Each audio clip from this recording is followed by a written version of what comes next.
इस बारे में तो फैसला आप जनता को ही करना है, आप लोगों को ही फैसला करना है।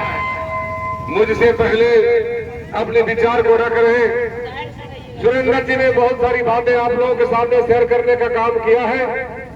मैं उन बातों को दोहराना नहीं चाहता, परंतु आप लोगों से कहना चाहता हूं कि आप लोगों को यह विचार करना है कि एक तरफ हमारा जो उदासीन सांसद 5 वर्ष गायब रही और एक तरफ माले की करतूत आप लोगों से छिपी हुई नहीं है।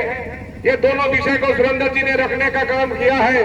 और आप लोग तीसरी तरफ मुझे भी जानते हैं कि मैंने गांधी विधानसभा क्षेत्र का विधायक रह करके जनता की सेवा में अपना सर्वोच्च लगा दिया।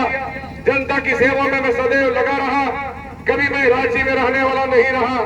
हर एक मिनट जब भी जनता का कोई समस्या है, कोई फोन जाए, त्वरित कार्रवाई करते हुए जनता का सुख दुख का साथी बना और पूरे विधानसभा में विकास की एक लंबी रेखा हमने खींचने का काम किया है। और तो और अगर पूरे झारखंड में भ्रष्टाचार से कोई लड़ता रहा तो आपका भाई जयप्रकाश लड़ता रहा। हमने कहा कि भ्रष्टाचार जब मिटता है तो आम गरीबों के साथ, मजदूरों के साथ, हमारे अल्पसंख्यक भाइयों के साथ, एसटी और एससी के भाइयों के साथ न्याय हो सकता है। क्योंकि भ्रष्टाचार के कारण जो हमारे लोग गरीब होते हैं वो घूस और कमीशन नहीं दे पाते हैं और उनके जो अधिकार हैं वो खरीद लिए जाते हैं, तो वो बिक जाते हैं। इसीलिए भाइयों हम कहते हैं ये चीज जानने और समझने का चीज है। जिन लोगों ने भ्रष्टाचार से गलत पैसा कमाया, आज चुनाव के दौरान वो जनता के बीच जाते हैं और जनता को मुर्गा और दारू ऑफर करते हैं। फिर वो 5 साल गायब हो जाते हैं। 5 साल आप मिल नहीं पाते, अपनी बातें कह नहीं पाते। इसीलिए इस लोकसभा क्षेत्र का भविष्य का निर्माण करना यहाँ के जनता के हाथों पर है। आप जिसको बटन दबाएंगे, आप अच्छा को बटन दबाएंगे, सच्चा को बटन दबाएंगे कि जो भगोड़े लोग हैं, जो जनता को दारू और मुर्गा से खरीदने वाले लोग हैं और आज इस देश के लोगों को केवल और केवल हिंदू और मुसलमान में बांटना चाहते हैं, यहाँ पर अलगाव की राजनीति करना चाहते हैं, आपस में जो प्रेम है इस प्रेम को तोड़ना चाहते हैं।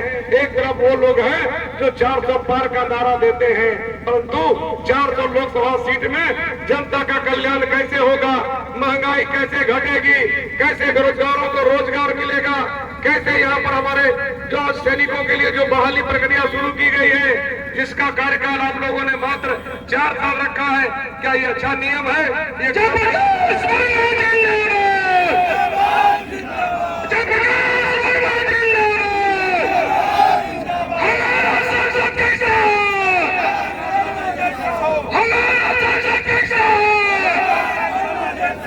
वही मैं कह रहा था कि जो व्यक्ति टिके रहते हैं आपकी बात लोकसभा में नहीं उठाते। इस नियम को पूरा देश गलत बता रहा है। एक युवा 4 साल नौकरी करने के बाद रिटायर कर जाएगा, फिर पूरा जीवन क्या करेगा, कैसे घर के परिवार का लालन पालन करेगा, कैसे जीवन। बड़ा दुर्भाग्य की बात है। हम कहते हैं इन चीजों का विरोध होना चाहिए और नए कानून बनने चाहिए। हम कहते हैं हमारे इस क्षेत्र में जितने भी लोग हैं, पूरे भारत में ओबीसी को नौकरियों में 27% आरक्षण दिया जा रहा है।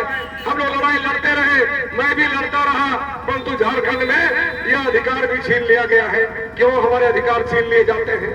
हम कह रहे ये सारे विषय कहां से आए? क्या हमारे सांसद क्यों चुप रहे? लोग कहते हैं कि हमारे सांसद महोदया भी ओबीसी से आती है, परंतु आप कहाँ खोई रहती है, क्या विचार रहता है? आप कभी पार्लियामेंट में नहीं बोलती है, कभी जनता के पास नहीं जाती है, तो आप करती क्या है? इसीलिए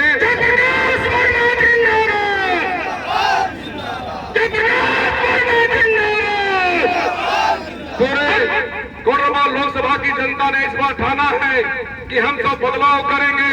हम सब न्याय के लिए, ईमानदारी के लिए, विकास के लिए, बेरोजगारों के रोजगार के लिए, किसान में खेतों के पानी के लिए, तमाम हमारे छात्र जो है छात्रों के अच्छे एजुकेशन के लिए, हमारे इलाका में मेडिकल कॉलेज हो, हमारा इलाका में इंजीनियरिंग कॉलेज हो, लॉ कॉलेज हो, एग्रीकल्चर यूनिवर्सिटी हो, इन तमाम चीजों के लिए हम सब बदलाव करेंगे।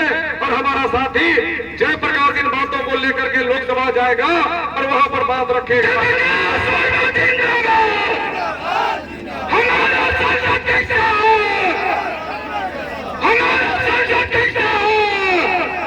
ये सारी बातें मैं आपको इसलिए प्रेषित कर रहा हूं कि आप विचार करिए, आप मंथन करिए, आपको वोट कहां देना है, आपका निर्णय 20 तारीख को क्या होना चाहिए। अगर निर्णय गलत होंगे, अगर निर्णय दारू और मुर्गा में होंगे तो ये समस्या 10 के 10 खड़े रहेंगे।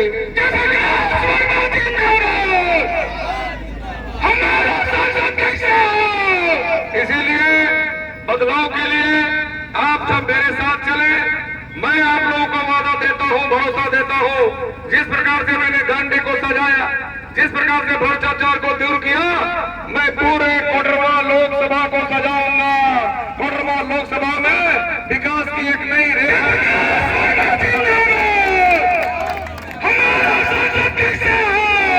इन्हीं बातों को आपके सामने पेश करते हुए लोगों से मैं आग्रह करता हूं, विनती करता हूं और प्रार्थना करता हूं कि आने वाले 20 तारीख आप सब जो चुनाव चिन्ह है वो बाल्टी छाप है।